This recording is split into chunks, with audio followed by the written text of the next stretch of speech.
Our next speaker is his story personifies the ultimate example of determination, courage, and perseverance.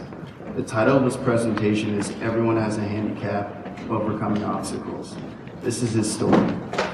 Hammad Aslam attended UGA as an undergraduate student majoring in chemistry and is now a successful fourth-year medical student at the Medical College of Georgia. In May 2009, Hammad and his family were returning from a trip to his future medical school through a rainstorm when they were involved in a car accident.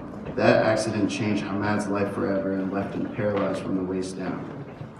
Undeterred, with an unwavering determination to continue the pursuit of his dream to become a doctor, Hammad overcame adversity and will earn his medical degree in May. When you ask Hammad what the biggest lesson he learned from his experiences, he would tell you to value time and adversity. He's also single, ladies, so. And without further ado,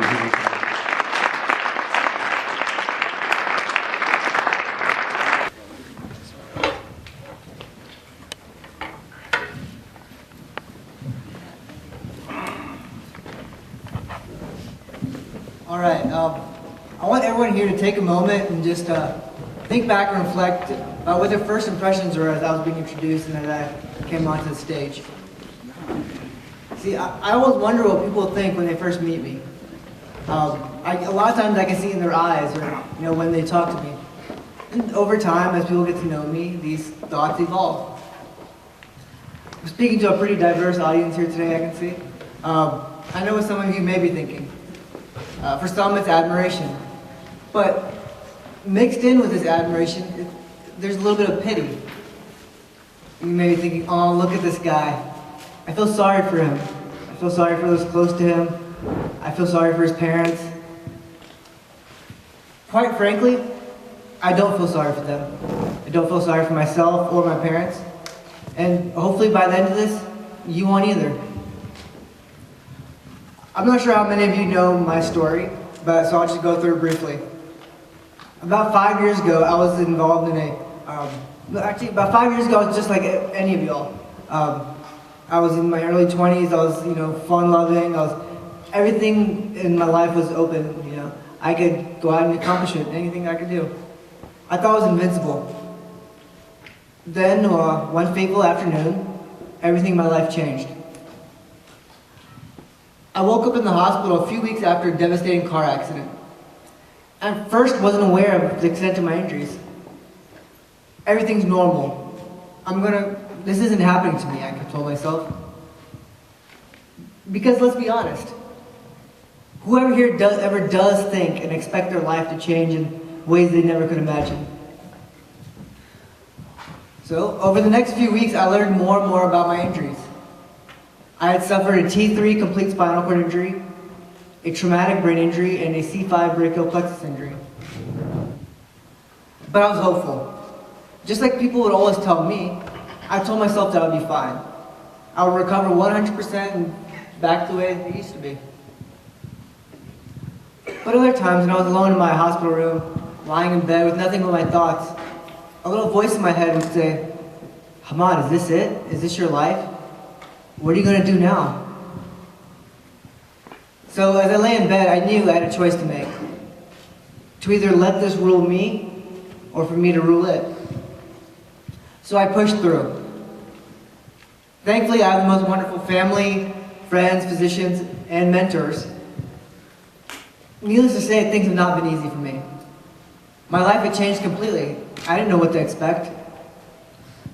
So I pushed through again. There were many things I had to overcome. I knew what I wanted to do. I knew that somehow things would work out.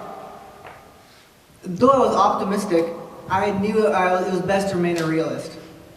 So I spent 3 months as an inpatient at the Shepherd Center, then about 6 months outpatient at the Shepherd Center, just getting myself strong enough. See, I wanted so badly to get up and walk again. I wanted to be that guy. Almost everyone I know told me I was going to be that person, and that I would walk again. We all believed it. How could I ever accept anything less than walking? How could I accept my life and live in a wheelchair? How could I accept defeat? Was this a true defeat? If I didn't accomplish what I wanted to, and I didn't walk again, does that mean I was a failure? Would others look at me as if I was a failure? More importantly, would I consider myself a failure? I've never been one to accept failure or defeat. So a year after my accident, I moved out of my apartment. I moved out of my parents' home into my own apartment, started medical school. I knew people would always hold me to a different standard. They would always look down upon me. I would have to accomplish more just to be considered even close to an equal to the rest of the people. Because I have a physical handicap, I know people think that I, myself, am handicapped, and that I would always be considered inferior. Things weren't easy. Not only was having to face the challenges of medical school, which is enough for anyone to get through, I also had to learn how to live on my own and live with my disability. There were some times I was so distraught, so frustrated. I would just lie in bed and think about how different my life would be if this had never happened to me, or if, I would suddenly heal back to normal 100%. I didn't expect life to be this way, and I didn't expect medical school to be this way. I know I wanted to be a doctor, but I don't want to be the doctor in the wheelchair. So it's very frustrating when we cannot control things and things do not unfold the way we expect them to. I knew I had to move forward then. I knew I had to accept things. If someone were to ask me what my greatest accomplishment was, what do you think I'd say? Getting into medical school? Going through medical school with all the hardships? No. No to those. How about surviving the accident? Surviving months of inpatient rehab, outpatient rehab, just to get my body strong enough to live?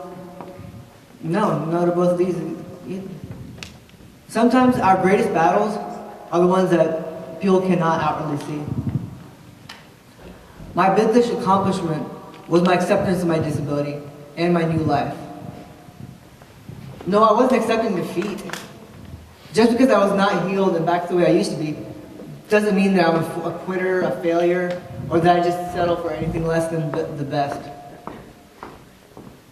Finally accepting things meant that I was not only able to acknowledge my disability, but to grow with it, and eventually to flourish with it. It meant that I want to be the best physician not for myself, but for others. And I want to see others recover in whatever situation they have, whatever obstacles they have, and become the best they can be, and eventually better than I could ever be. You see, we all have something that's holding us back in reaching our true potential, from truly growing and flourishing in all aspects of life. We may not have even acknowledged them yet. But really, I suggest all of you take some time tonight, by yourself, maybe a couple nights, just reflect. I know I'm speaking to a pretty diverse audience here. There's a lot of backgrounds. So what's holding you back? I know for some it may be anger that's crippling you. For others it's jealousy. For others it might be something you did in the past, or it may be our ego. You see, we have to realize that our time on this earth is limited. Therefore, it doesn't matter if life has to be lived with a visible handicap. But we also have to realize that we're all struggling. We all have experienced pain. We all have our insecurities and our ego. We're not special or all that different from each other.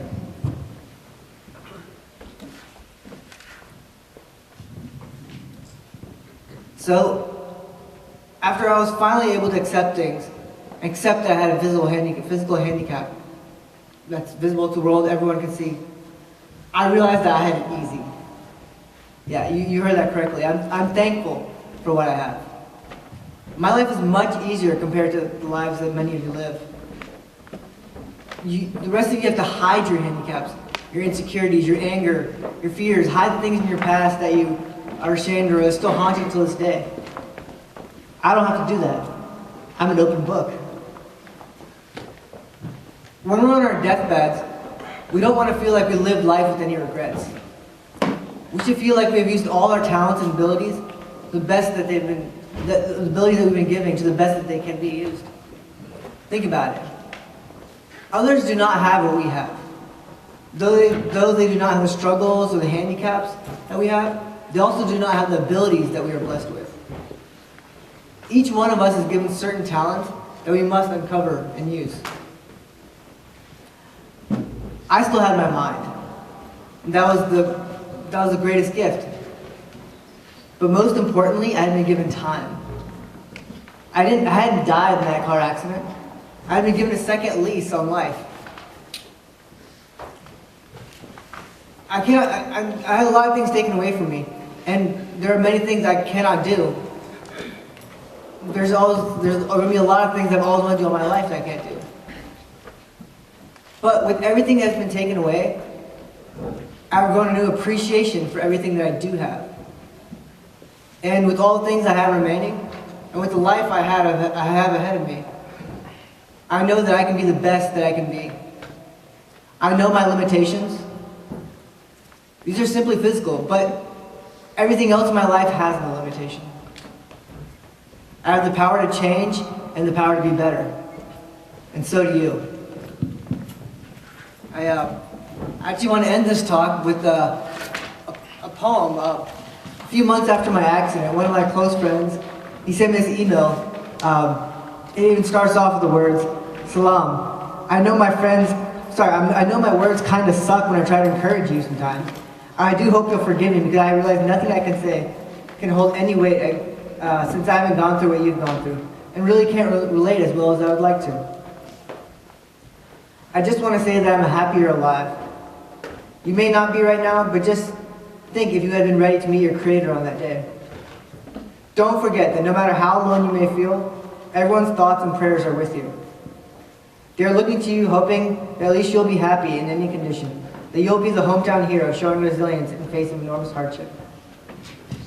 Later on in the email he says, "So I actually wrote on Greyhound when I came back to Atlanta for Eid, and I met this woman who was a writer. I asked her to read one of her poems for me, and she read the following piece. I liked it so much I gave her $20, even though she asked for $2. She said I may not be ready to listen to this poem because it took her father over 2 years to really accept and come to terms with his disability." So this poem that he bought, that the lady had wrote, is called "My Father's Legacy." It was a heinous bullet to the spine that caused my father enormous grief. Though he could no longer play the ladies' man, from his anguish there was no relief. At first he thought he would kill himself. He could no longer see his worth. Thought of everything short of selling his soul for another chance to walk this earth. When those feelings finally subsided, but he still couldn't function as before, he was forced to dig down deep inside to come up with something more. In his legacy, had he not lost his legs, I cannot say what it would have been, but the man that rose from the mess of a test is to many a wonderful friend.